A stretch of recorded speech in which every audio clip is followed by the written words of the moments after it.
Сузак айыл өкмөтүндө жер сатып акча жасоо бизнеске айланды. Мындай пикирин билдирип, 7-каналга бир нече жаран кайрылды. Алар айыл өкмөт үлүш жерлерди турак-жай куруу үчүн мыйзамсыз сатып жиберген дешет. Бул маселеге көп жылдан бери чекит коюла элек, тескерисинче дагы да күчөп жатканын айтышууда. Атчапарды жерден чеким бар, Атчапарды учаскеден. 8 сотик шуну Аскар алып сатып берип, Сузактын Атчабар айылынан 8 сотик жерим бар эле. Аны азыркы айыл өкмөт башчысы Аскар Сариев 5 жыл мурун Козуев Замир дегенге сатып жиберген. Өзү да сатканын мойнуна алган. Бирок жер берилбейт деп кеси айтып жүрөт. Эч жакка кайрыла албайбыз. Анткени качан караса басты менен иш бүтүп кетет. Айлабыз кетип силерге кайрылдык.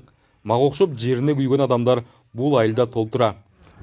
кайрыламан. Кайрылса эми ушулар жок кылып атты, кайрылган демene бас кылып. Жеринен айрылган Сабировдун көйгөйү да 5 жылдан бери чечилбей келет. Анын 51 сотук үлүш жерин алмаштырып беребиз деген убада менен айыл өкмөт башчысы алган. Бирок ушул күнгө чейин ал убада аткарылбай келет. Анын үлүш жери учурда калктуу конушка айланган. Şu mahalle kurulup ketken yerde bu da 876 kontur deydi. Мына ушул конушта 876-контурдан мага үлүш жер берилген. Буда экчүбүз. 2014-жылы айыл өкмөттөн адистер келип, береке дыйкан чарбасынан жер беребиз, муну бизге бер дешти. Адам деген ишенчек келет экен. Макул болдум.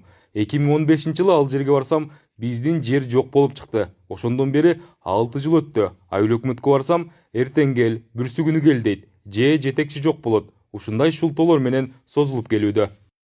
İndiğe deydi. Kendisi kep kaladı. Ya agrodon başa ağırıp kaladı. Ya hükümet yok kaladı. Çünkü çözülüp geliyordu.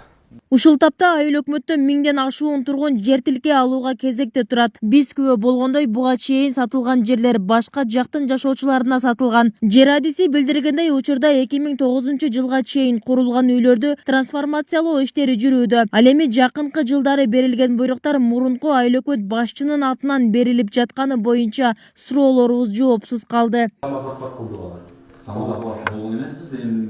Неге 2018-жылдан бери иштеп атам дейт. Алар 2018 алыптыр. Бул жылдан баштап үй салып атат. Мен сатып алган болуш керек да. Жок, айыл өкмөттөн алыптыр. Айыл өкмөттөн. Жабырлануучулар бул жагдайларга азыркы айыл өкмөт башчысы Аскар Сариевдин коррупциялык аракеттери себептешет. Бул маалыматтарды тактоо үчүн аны менен байланышуу аракетибизден майнап чыккан жок. Кошумчалай кетсек, Сузактагы бул иштерди УКМКда иликтеп жатыптыр. Бибисара Орозалиева, Шерзат Агамбердиев, 7-канал, Жалал Абад.